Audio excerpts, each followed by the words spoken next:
ഇപ്പോഴത്തെ തലമുറ parents educated ആയിരിക്കാം, പക്ഷേ എഡ്യൂക്കേറ്റഡ് എന്ന് പറയുന്ന യഥാർത്ഥ മീനിങ്ങിലേക്ക് അവർ എത്തിയിട്ടുണ്ടാവില്ല. ആസ് ഒരു ഡിഗ്രി ഹോൾഡർ ആയിരിക്കാം, അല്ലെങ്കിൽ എന്തെങ്കിലുമൊക്കെ ടെക്നിക്കൽ കോഴ്സസ് പഠിച്ചിട്ടുണ്ടാവും. കുട്ടികളിലേക്ക് ഞാൻ എങ്ങനെ പറഞ്ഞു കൊടുക്കും, അല്ലെങ്കിൽ എൻ്റെ കുട്ടി ഇന്നൊരു വിഷയം കാണിച്ചു കഴിഞ്ഞാൽ ആ കുട്ടീനെ അതിൽ നിന്ന് ഞാൻ എങ്ങനെ പറഞ്ഞു കൊടുക്കും. അല്ലാതെ അടിക്കുക അല്ലെങ്കിൽ പണിഷ്മെൻറ്റ്സ് അല്ല. സ്കൂളെന്ന് പറഞ്ഞു കഴിഞ്ഞാൽ ജസ്റ്റ് ഒരു ലേണിംഗ് സെൻറ്റർ മാത്രമല്ല, കുട്ടികളെ എല്ലാ രൂപത്തിലുള്ള അതിൻ്റെ ഒരു പേരാണ് ഹോളിസ്റ്റിക് ഡെവലപ്മെൻറ്റ്. കുട്ടികളുടെ എല്ലാ തരത്തിലുള്ള ഡെവലപ്മെൻറ്റ് ഉണ്ടാക്കിയെടുക്കുക. അത് നമ്മൾ പുസ്തകം വായിക്കുക മാത്രമാണോ? അല്ല, പുസ്തകത്തിൽ വായിക്കുന്ന കാര്യങ്ങൾ എങ്ങനെ നമ്മളത് പ്രാക്ടീസ് ചെയ്യാം. പാരൻസ് പലപ്പോഴും അവർ നിസ്സഹായരാണ്. ഇപ്പോൾ നിലവിലുള്ള ഒരു കോഴ്സുകൾ, ഇപ്പോൾ ഞാനൊരു ഉദാഹരണം പറഞ്ഞു കഴിഞ്ഞാൽ ചില യൂണിവേഴ്സിറ്റികൾ കൊടുക്കുന്നുണ്ട് ഇൻക്ലൂസീവ് എഡ്യൂക്കേഷൻ. ഇൻക്ലൂസീവ് എഡ്യൂക്കേഷൻ എന്ന് പറഞ്ഞു കഴിഞ്ഞാൽ ഈ പറഞ്ഞ വിഷയങ്ങളെല്ലാം ഉൾക്കൊള്ളിണ്ടാണ്.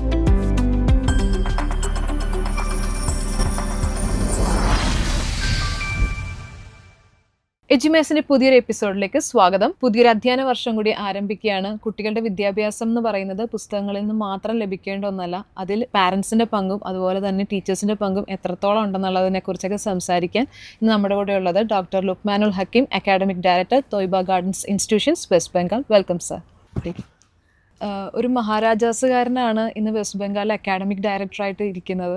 ആ ഒരു കരിയർ എങ്ങനെയായിരുന്നു? ആർട്സിലും പൊളിറ്റിക്സിലൊക്കെ ഉണ്ടായിരുന്ന ആളാണെന്ന് നമുക്കറിയാം. അപ്പോൾ എങ്ങനെയായിരുന്നു ആ ഒരു കരിയർ ഗ്രോത്ത്? മഹാരാജാസിൻ്റെ ലൈഫ് എന്ന് പറഞ്ഞു കഴിഞ്ഞാൽ നമുക്ക് എല്ലാം കൊണ്ടും ഒരു എക്സ്പോഷറായിരുന്നു. ഇപ്പോൾ നിങ്ങൾ പറഞ്ഞു പൊളിറ്റിക്സ്, ആർട്സ്, അതുപോലെ തന്നെ എഡ്യൂക്കേഷനും നമുക്കൊരു എക്സ്പോഷറാണ്. നമ്മൾ മുമ്പിലുള്ള എഡ്യൂക്കേറ്റേഴ്സ്, ടീച്ചേഴ്സ്, ഇപ്പോൾ എടുത്തു പറയുകയാണെങ്കിൽ ഞങ്ങളുടെ ഹെഡ് ഓഫ് ദി ഡിപ്പാർട്ട്മെൻ്റ് ആയിട്ടുണ്ടായിരുന്ന സുനിൽ സാറൊക്കെ വളരെ ഒരു റോൾ മോഡലാണ്. അപ്പോൾ നമ്മൾ ടീച്ചിങ്ങിലുള്ള ഇൻട്രസ്റ്റ് നമുക്ക് സാറിൻ്റെ ക്ലാസ്സുകളിൽ നിന്നൊക്കെ നമുക്ക് വളരെ വ്യക്തമാണ്. പൊളിറ്റിക്സ് എന്ന് പറഞ്ഞു കഴിഞ്ഞാൽ പൊളിറ്റിക്സ് ഒരു ലേണിംഗ് ആണ്. നമ്മളൊരു കൾച്ചർ അണ്ടർസ്റ്റാൻഡ് ചെയ്യുക എന്നുള്ളതാണ്. അപ്പോൾ മഹാരാജാസ് കോളേജിൽ എന്തൊക്കെ നമുക്ക് എക്സ്പോഷർ ചെയ്യാൻ പറ്റുമോ, എന്തൊക്കെ എക്സ്പീരിയൻസ് ചെയ്യാൻ പറ്റുമോ, എല്ലാ മേഖലയിലും നമ്മൾ എത്തുക എന്നുള്ളതാണ് നമ്മൾ ഉദ്ദേശിച്ചത്. അതുപോലെ ഇപ്പോൾ നമ്മുടെ എഡ്യൂക്കേഷൻ എന്ന് പറഞ്ഞു കഴിഞ്ഞാൽ ജസ്റ്റ് ഒരു പുസ്തകം പഠനം അല്ലെങ്കിൽ കുറേ മാർക്ക് വാങ്ങുക എന്നുള്ളതല്ല. നമ്മുടെ കലാപരമായിട്ടുള്ളതും അല്ലെങ്കിൽ നമ്മുടെ ഉള്ളിലുള്ള ഇന്നർ കഴിവുകളെ പുറത്തേക്ക് കൊണ്ടുവരിക എന്നുള്ളതാണ്. അപ്പം മഹാരാജാസ് കോളേജിന് അത് സാധിച്ചിട്ടുണ്ടെന്നാണ് ഞാൻ മനസ്സിലാക്കുന്നത്. അതുകൊണ്ടായിരിക്കാം ഞാൻ ആ മേഖലകളിലേക്കൊക്കെ എൻ്റെ കഴിവുകൾ. പണ്ട് തൊട്ടൊരു അംബീഷൻ ആയിരുന്നു, അല്ലെങ്കിൽ പെട്ടെന്ന് ഇങ്ങനെ ഒരു തീരുമാനത്തിലേക്ക് എത്തുന്ന അക്കാഡമിക് പ്രൊഫഷനിലേക്ക് പോകാൻ? എഡ്യൂക്കേഷൻ എനിക്ക് പണ്ട് തൊട്ടേ ഒരു ലീഡർഷിപ്പിൻ്റെ ഒരു ഇപ്പം എല്ലാം ഒന്ന് നയിക്കണം, മുമ്പിൽ നിന്ന് അതിനെ ഒന്ന് കൺട്രോൾ ചെയ്യാൻ അല്ലെങ്കിൽ സൂപ്പർവൈസ് ചെയ്യണം, കൊണ്ടു നടക്കണം എന്നുള്ള വളരെ മനസ്സിലാക്കി വന്നത് മഹാരാജാസ് കോളേജിൽ പഠിക്കുമ്പോൾ. നമ്മൾ പഠിക്കുന്ന സമയത്ത് തന്നെ ചില വർക്കുകളൊക്കെ ചെയ്യാറ്. അപ്പോൾ തന്നെ നമ്മളത് കൺട്രോൾ ചെയ്യുന്നതും ഒരു പ്രോഗ്രാം കോർഡിനേറ്റ് ചെയ്യുന്നതും നിങ്ങൾ പറഞ്ഞ പോലെ ഒരു നേതൃത്വത്തിലേക്ക് വരുന്നതും അതെല്ലാം അതിൻ്റെ പാർട്ടായിരുന്നു. പിന്നെ എഡ്യൂക്കേഷൻ ഫീൽഡിൽ നമ്മൾ വന്നത് ആക്സിഡൻ്റലി എന്ന് പറഞ്ഞിട്ടില്ല, കാരണം നമ്മുടെ ഒരു ആ സമയത്തുള്ളൊരു സാമ്പത്തിക സിറ്റുവേഷനിൽ നിന്നാണ് നമ്മൾ എഡ്യൂക്കേഷൻ ഫീൽഡിലേക്ക് വന്നത്. എന്നിരുന്നാലും നമ്മൾ പോസ്റ്റ് ഗ്രാജുവേഷനും PhD ചെയ്യുമ്പോൾ തന്നെ പഠിപ്പിക്കാനുള്ള ആഗ്രഹം എന്ന് വെച്ചാൽ ക്ലാസ് എടുക്കുക എന്നുള്ളത് എനിക്ക് വളരെ ഇഷ്ടമുള്ളൊരു കാര്യമാണ്. ഇപ്പോൾ സാമ്പത്തിക സിറ്റുവേഷൻ ആണ് എന്നെ ഈ ഒരു പ്രൊഫഷനിലേക്ക് എത്തിച്ചതെന്ന് സാർ പറഞ്ഞല്ലോ. എങ്ങനെയാണ് ഒരാളുടെ പ്രൊഫഷനും അല്ലെങ്കിൽ അയാൾ തിരഞ്ഞെടുക്കുന്ന ഒരു കോഴ്സ് അയാളുടെ സാമ്പത്തികമായിട്ട് ബന്ധപ്പെട്ടിരിക്കുന്നത്? സാമ്പത്തികമായിട്ട് ബന്ധപ്പെട്ടിരിക്കുന്ന ഒരു വിഷയം എന്ന് പറഞ്ഞാൽ നമ്മളിപ്പോൾ ഒരു മിഡിൽ ക്ലാസ് ഫാമിലിയിൽ നിന്നൊക്കെ ആയിരിക്കും വരുന്നത്.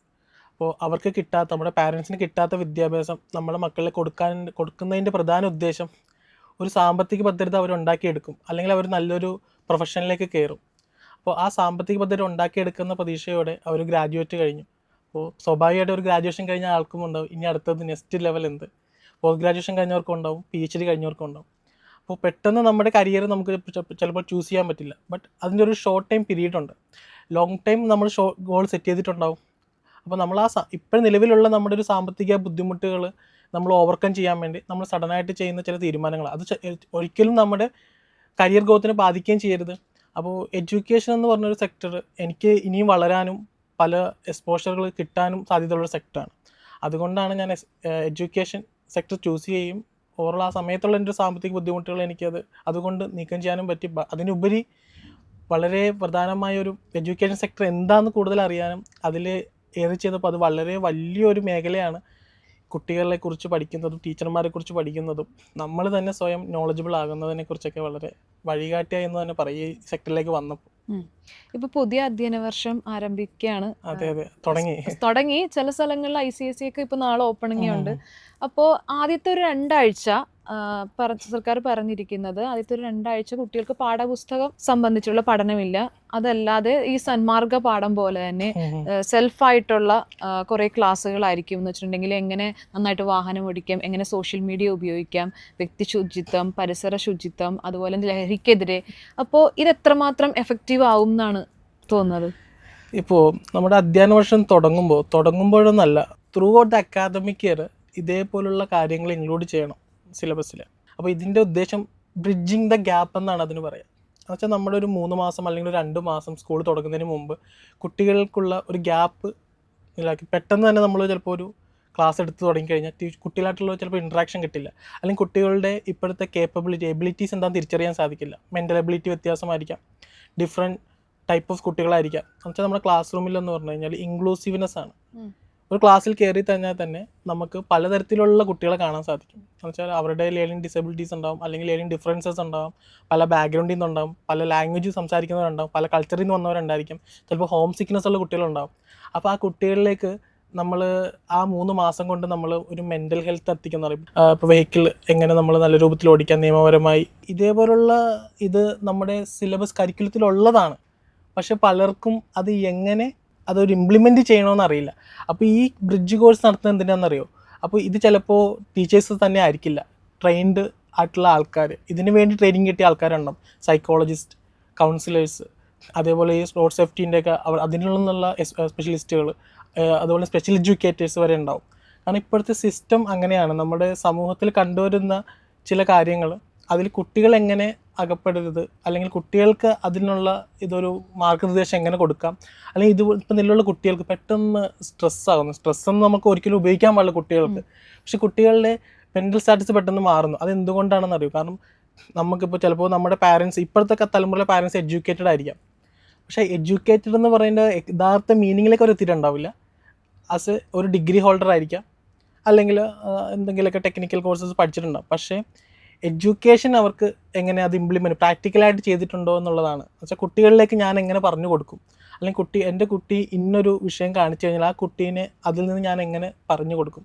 അല്ലാതെ അടിക്കുക അല്ലെങ്കിൽ പണിഷ്മെൻറ്റ്സ് അല്ല അവിടെ. നമ്മൾ മാതാപിതാക്കളെന്ന് പറഞ്ഞാലും ടീച്ചേഴ്സ് എന്ന് പറഞ്ഞാലും ഗൈഡാണ്, അല്ലെങ്കിൽ ഒരു മെൻറ്ററാണെന്നുള്ളതാണ്. പലപ്പോഴും പാരൻസ് പറയും സ്കൂളിൽ വന്നു കഴിഞ്ഞാൽ ആ സ്കൂളിൽ പഠിച്ചതുകൊണ്ടാണ് ആ കുട്ടി ഇങ്ങനെ ആയെന്ന് പറയും, അല്ലെങ്കിൽ അവിടെ പോയതുകൊണ്ടാണ് ഇങ്ങനെ ആയെന്ന് പറയും. ഒരിക്കലും പാരൻസ് അതിൻ്റെ ഇത് ഏറ്റെടുക്കില്ല. അല്ലെങ്കിൽ ചിലപ്പോൾ ടീച്ചേഴ്സ് പറയും അവൻ്റെ സ്റ്റാറ്റസ് അവൻ്റെ നാട്ടിൽ അവൻ അങ്ങനെ കാണിക്കുന്നതുകൊണ്ടാണെന്ന് പറയും. അപ്പോൾ നമ്മൾ എന്താ ചെയ്യുന്നത്? ബ്ലെയിമാണ്. ബ്ലെയിം അല്ല ചെയ്യേണ്ടത്, പകരം ഇതേപോലുള്ള മെൻ്റലായിട്ടുള്ള ഇതേപോലുള്ള കാര്യങ്ങളിൽ കുട്ടികളിലേക്ക് എത്തിക്കുക എന്നുള്ളതാണ്. ആ ബ്രിഡ്ജ് കോഴ്സാണ് അത്. ഇതിനുപരി കുട്ടികൾക്ക് സ്കൂളിനോടുള്ള ഒരു ഗ്യാപ്പ് അവിടെ കട്ട് ചെയ്യാണ്. സ്കൂളെന്ന് പറഞ്ഞു കഴിഞ്ഞാൽ ജസ്റ്റ് ഒരു ലേണിംഗ് സെൻറ്റർ മാത്രമല്ല, കുട്ടികളെ എല്ലാ രൂപത്തിലുള്ള അതിൻ്റെ ഒരു പേരാണ് ഹോളിസ്റ്റിക് ഡെവലപ്മെൻറ്റ്. കുട്ടികളുടെ എല്ലാ തരത്തിലുള്ള ഡെവലപ്മെൻറ്റ് ഉണ്ടാക്കിയെടുക്കുക. അത് നമ്മൾ പുസ്തകം വായിക്കുക മാത്രമാണോ? അല്ല, പുസ്തകത്തിൽ വായിക്കുന്ന കാര്യങ്ങൾ എങ്ങനെ നമ്മളത് പ്രാക്ടീസ് ചെയ്യാം. അതിൻ്റെ ഒരു സെൻറ്റൻസാണ് ലേൺ ബൈ ഡൂയിങ്. പഠിക്കുന്നത് ചെയ്യുക. ഓക്കെ.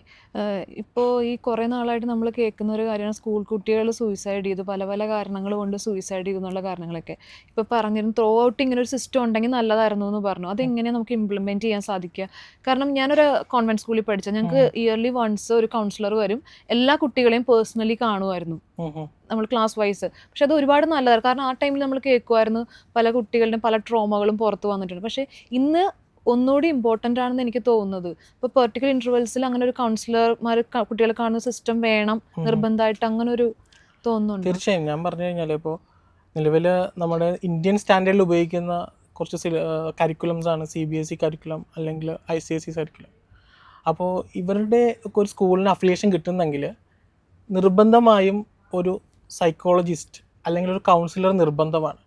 ആ കൗൺസിലർ സൈക്കോളജിസ്റ്റ് വീക്ക്ലി അവർക്കൊരു സെക്ഷനുണ്ട് കുട്ടികൾക്ക് കൗൺസിലിംഗ് ചെയ്യുക. കാവ്യ പറഞ്ഞ പോലെ ഒരു കുട്ടിക്ക് ഇന്ന പോലൊരു ഇത് കണ്ടു, ആ കുട്ടി ഡെയിലി ആ കുട്ടി ക്ലാസ്സിൽ വരുന്നു. ആദ്യം വന്ന കുട്ടി ഒരാഴ്ച നല്ല സന്തോഷത്തിലുള്ള കുട്ടിയാണ്, എല്ലാ ആക്ടിവിറ്റിയിലും പങ്കെടുക്കുന്നു, കുട്ടികൾ ടീച്ചേഴ്സായിട്ട് നല്ലതായിട്ട് ഇൻട്രാക്ഷൻ നടത്തുന്നു. പെട്ടെന്ന് ഒരു ദിവസമായിട്ട് കുട്ടിയും ആരോടും മിണ്ടുന്നില്ല, ആക്ടിവിറ്റിയിൽ പോകാൻ മടിക്കുന്നു.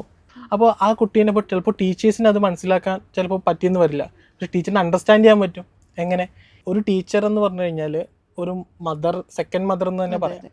ആ ടീച്ചറിന് ഫസ്റ്റ് ആ ടീച്ചറിൻ്റെ ഇപ്പോൾ നമ്മൾ ഒരു ടീച്ചറിനോട് നമ്മൾ പറയുമ്പോൾ ഒരാഴ്ച എന്ന് പറഞ്ഞു കഴിഞ്ഞാൽ നിങ്ങൾ ആ കുട്ടികളെ ആക്സസ് ചെയ്യുക എന്നുള്ളതാണ്. നിങ്ങൾ ആ കുട്ടികളെ നിങ്ങളുടെ രൂപത്തിൽ തരംതിരിച്ചെടുക്കുക എന്ന് വെച്ചാൽ മാർക്കിൻ്റെ അടിസ്ഥാനത്തിലല്ല ഒരിക്കലും. മാർക്ക് ഒരു ക്രൈറ്റീരിയ ആണെന്ന് മാത്രം. അതിൻ്റെ എല്ലാ രൂപത്തിലും ആ കുട്ടികളുടെ എല്ലാ കഴിവുകളും കിട്ടിയില്ലെങ്കിലും ഏകദേശം കുട്ടികളുടെ ഒരു സ്റ്റാൻഡേർഡ്. ഇപ്പോൾ നമ്മളൊക്കെ പഠിക്കുന്ന സമയത്തും നമ്മുടെ ടീച്ചേഴ്സിന് അറിയാം, ലുക്മാൻ അവൻ ഇങ്ങനെ ഇരിക്കും, എന്നാലും അവന് ചെറിയൊരു കള്ളത്തരങ്ങളൊക്കെ ഉണ്ട് എന്ന് ടീച്ചർ പറയില്ലേ. അതേപോലെ ടീച്ചറിന് മനസ്സിലാക്കാനുള്ള ട്രെയിനിങ് ഉണ്ട്.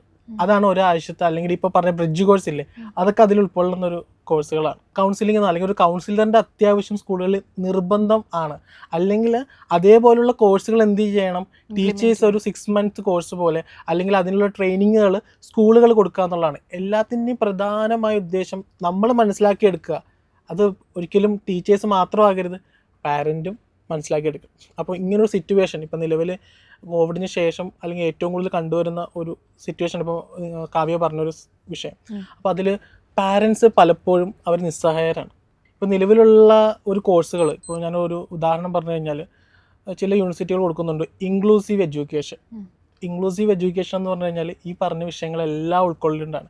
പക്ഷേ നമ്മുടെ ഒരു ക്ലാസ് റൂം സെറ്റിൽ അല്ലെങ്കിൽ നമ്മുടെ ക്ലാസ് റൂമിൽ പല കുട്ടികളും ഉണ്ടാവും. ആ കുട്ടികളുടെ പല വിഷയങ്ങളും നമ്മൾ ഒരു ടീച്ചർ എന്ന രൂപത്തിൽ, ഒരു കൗൺസിലർ എന്ന രൂപത്തിലല്ല, ആസ് എ ടീച്ചർ ഞാൻ എല്ലാ കാര്യങ്ങളിലും ആ കുട്ടീനെ ഹെൽപ്പ് ചെയ്യാൻ പറ്റുന്ന തരത്തിൽ നമ്മൾ പാകമാകണം. അത് പഠിപ്പിച്ചു കൊടുക്കുക എന്നുള്ളതാണ്. അപ്പോൾ ഒരു കുട്ടിക്ക് ചിലപ്പോൾ ലേണിംഗ് ഡിസബിലിറ്റി ഉണ്ടാവും, വിഷ്വൽ ഡിസബിലിറ്റി ഉണ്ടാവും, അല്ലെങ്കിൽ ലിസണിങ് സ്കില്ല് കുറവായിരിക്കാം. ഇപ്പോൾ എനിക്ക് ചില കാര്യങ്ങൾ പറഞ്ഞു കഴിഞ്ഞാൽ മനസ്സിലാവും. ഇപ്പോൾ കാവ്യയ്ക്ക് ചില കാര്യങ്ങൾ പറയുമ്പോൾ എൻ്റെ ടീച്ചർ ജസ്റ്റ് ഒരു ക്ലാസ് എടുത്ത് പറയുമ്പോൾ മനസ്സിലാവും. ചില കുട്ടികൾക്ക് എന്ത് ചെയ്യണം, അത് ബോർഡിൽ എഴുതിയിട്ട് അത് പുസ്തകത്തിലേക്ക് നോട്ടിലേക്ക് പകർത്തുമ്പോൾ മനസ്സിലാവും. ചില കുട്ടികൾക്ക് എന്ത് ചെയ്യാം, അതൊരു വിഷ്വലൈസ് ചെയ്യാം. ചിലപ്പോൾ ഒരു വീഡിയോ ആയിരിക്കാം, അല്ലെങ്കിൽ ഒരു റോൾ പ്ലേ പോലെ കാണിച്ചു കൊടുക്കുക.